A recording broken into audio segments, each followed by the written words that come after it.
Bonjour! Dans cette vidéo, nous allons réviser la trigonométrie.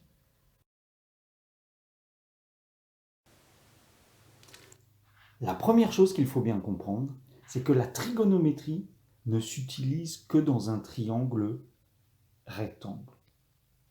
Une fois que vous avez identifié votre triangle rectangle, il s'agira de nommer correctement les côtés de ce triangle. Commençons par le plus simple. Celui qui est en face de l'angle droit, qui est le plus grand des côtés de mon triangle rectangle, s'appelle l'hypoténuse. Celui-ci ne pose pas de soucis. Attention à l'orthographe, je le répète systématiquement, il n'y a pas de H après le T. Maintenant, pour nommer les deux derniers côtés de notre triangle rectangle, il faut obligatoirement que l'on vous donne dans votre énoncé l'un des deux angles aigus. Choisissons par exemple cet angle-là. Le côté qui sera en face de l'angle que l'on va donner va s'appeler le côté opposé. Et le dernier côté, qui forme l'angle avec l'hypoténuse, s'appelle le côté adjacent.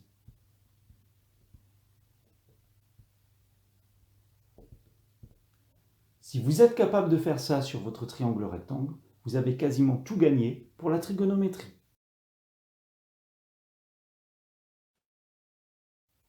Comment mémoriser les relations trigonométriques?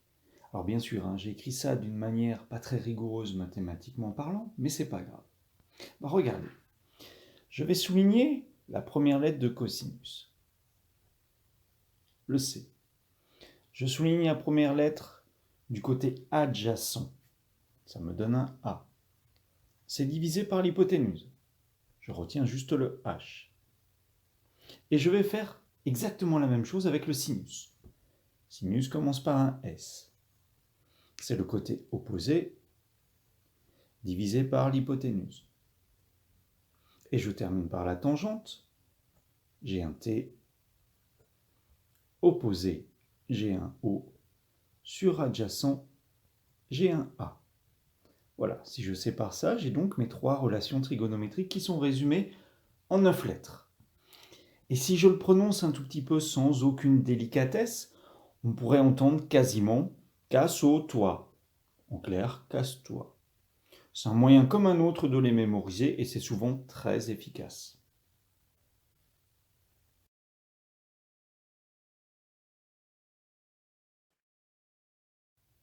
Comment choisir la bonne relation trigonométrique qui va vous permettre de répondre à un exercice? C'est souvent là le problème qui se pose.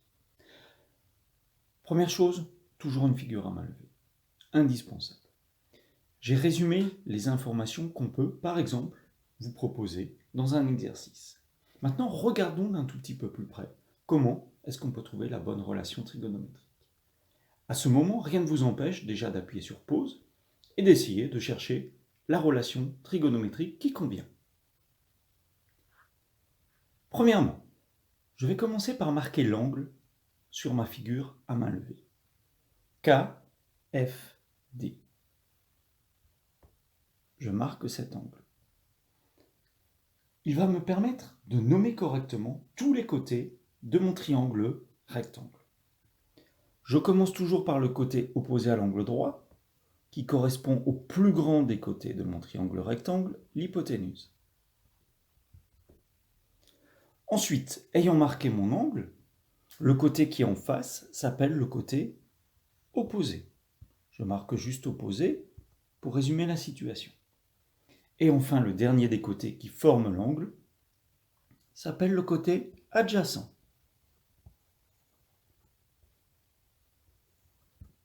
Voilà, rien d'original. Mais maintenant en plus, je vais marquer les deux dernières informations qui sont ici. Je vois que DK mesure 5 cm. Je le note. Je vois également que KF mesure 7 cm. Je le note également.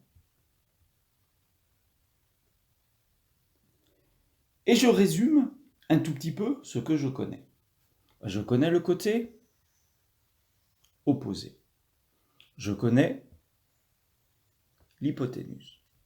Et grâce à ces deux informations, je dois trouver l'angle qu'il me manque. C'est là où les connaissances fonctionnent. Opposé, hypoténuse. Quelle est la relation trigonométrique que je vais utiliser? C'est le sinus. À aucun moment, je n'ai essayé de deviner par avance quelle était la relation trigonométrique.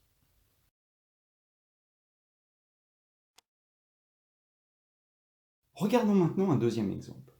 J'ai tracé un triangle rectangle PCR à main levée et j'ai noté les informations qui peuvent être données dans un énoncé juste ici. Comme précédemment, on va essayer de trouver la bonne relation trigonométrique qui nous permettrait de trouver la longueur PR.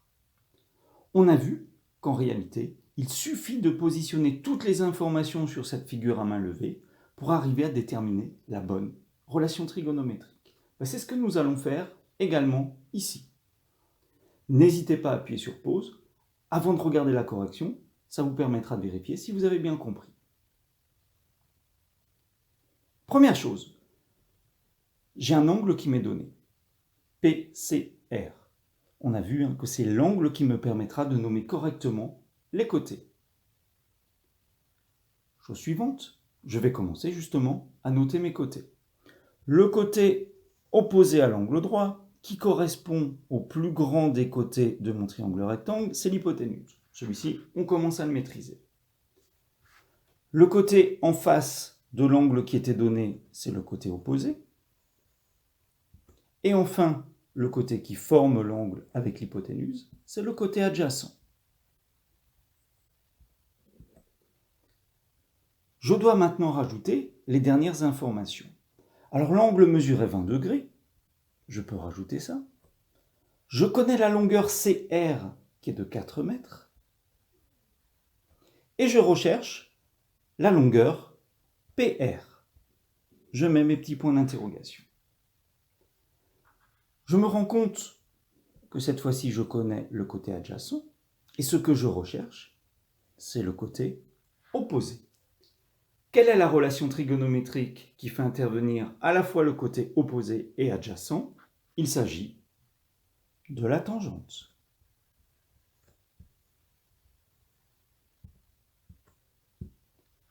On n'oublie pas, pour réussir à trouver la bonne relation trigonométrique, je résume toutes les informations sur une figure à main levée. Regardons maintenant un exemple de calcul de longueur. J'ai donc fait un triangle rectangle à main levée et j'ai donné quelques petites informations juste en dessous. À partir du moment où on a affaire à un triangle rectangle, il faut déjà se poser la question, est-ce que l'on va utiliser le théorème de Pythagore ou plutôt la trigonométrie? L'information qui est donnée ici, c'est-à-dire la mesure d'un angle, nous indique que nous allons bien utiliser la trigonométrie. Justement, marquons cet angle-là déjà sur la figure. Maintenant, nous allons pouvoir nommer correctement les côtés.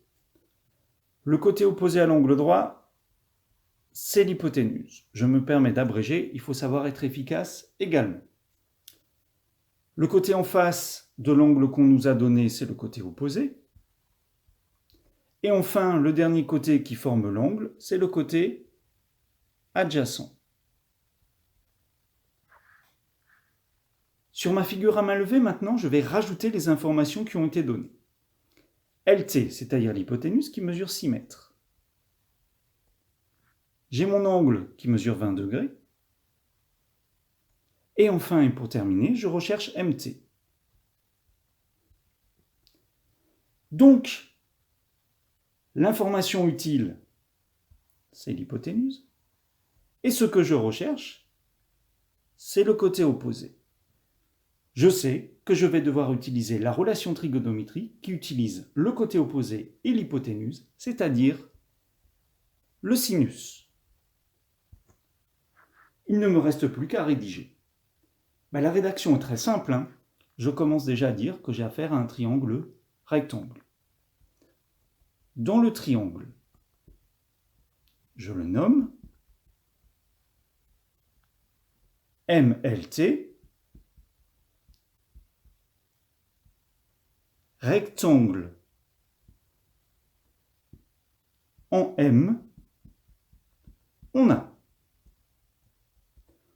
on a vu que la relation trigonométrique qu'on utilise, c'était le sinus. Sinus, je précise bien de quel angle, MLT, égale. C'est le côté opposé, c'est-à-dire MT, divisé par l'hypoténuse, c'est-à-dire LT. Et seulement maintenant, je remplace par les valeurs numériques. J'obtiens sinus de 20 degrés est égal à MT, c'est la valeur numérique que je recherche, je la laisse, divisé par LT, c'est-à-dire 6 mètres. Alors ce que je vais rechercher à faire ici pour trouver la valeur MT, c'est écrire une égalité de deux fractions. Donc, je fais apparaître ma deuxième fraction ici, en rajoutant un petit divisé par 1. Et du coup, qu'est-ce que je peux faire pour trouver la valeur MT? Je vais faire des produits en croix.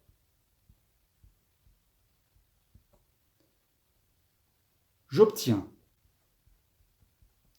MT égale. Alors les deux valeurs numériques qui sont reliées par une flèche sont le 6 et le sinus 20. Je les multiplie ensemble. Et MT est relié juste au 1, je divise par cette valeur-là, même si ça n'a pas beaucoup d'intérêt. Je le marque. Et maintenant, j'ai plus qu'à prendre ma calculatrice et à regarder ce que j'obtiens. Donc, j'ai 6 multiplié par sinus 20. Je peux diviser par 1, ou je ne le fais pas, vu que c'est une opération qui ne va pas changer le résultat. Et j'obtiens une valeur numérique environ égale à 2,05. Environ 2,05 mètres.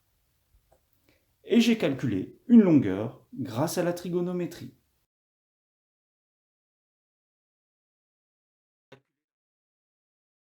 Regardons comment calculer la mesure d'un angle. Comme précédemment, j'ai fait un petit triangle rectangle à main levée et j'ai marqué les informations en dessous de ma figure. Je vais commencer par marquer l'angle que je recherche sur cette figure. Il s'agit de l'angle BPI. Voilà, je l'ai codé. Et maintenant, je vais pouvoir nommer correctement les côtés de mon triangle rectangle. L'hypoténuse, en face de l'angle droit, le côté opposé à l'angle que je recherche, et enfin le côté adjacent. Là aussi, j'ai abrégé les notations. Je rajoute sur ma figure à main levée les mesures dont je dispose. IP mesure 3 cm. BI mesure 12 cm. Donc, les informations dont je dispose sont le côté adjacent et le côté opposé. Quelle est la relation trigonométrique qu'utilise à la fois le côté adjacent et le côté opposé? Il s'agit de la tangente. Je sais donc que pour résoudre mon exercice, je vais devoir utiliser la tangente.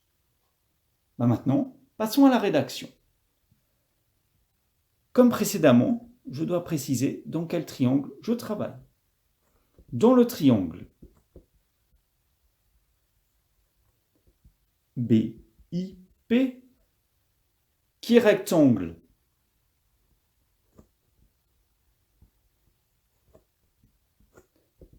en I, on a.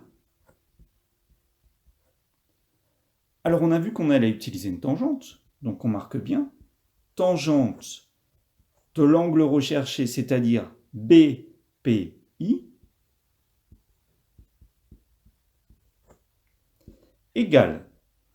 Alors, c'est le côté opposé, c'est-à-dire BI, divisé par le côté adjacent, c'est-à-dire IP.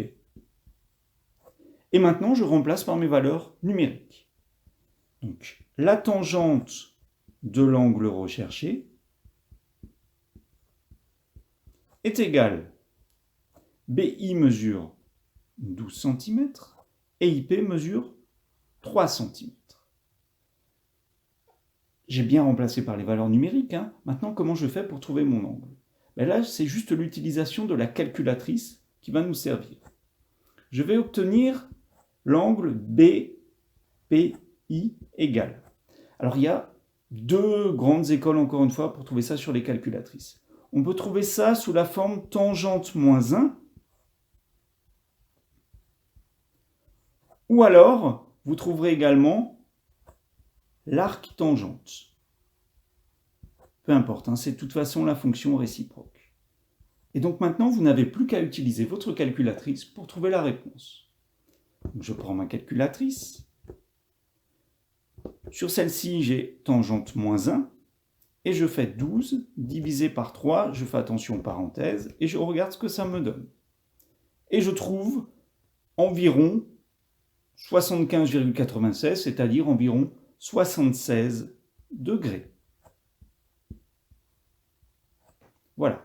Et donc, mon angle BPI mesure environ 76 degrés. Pour conclure, et pour vous aider à faire vos exercices, pensez systématiquement à chercher les triangles rectangles dans vos énoncés, puis en faire une figure à main levée, et enfin, à déterminer s'il s'agit du théorème de Pythagore ou de la trigonométrie qui vous permettront de répondre à la question posée. À vous de jouer, bon courage!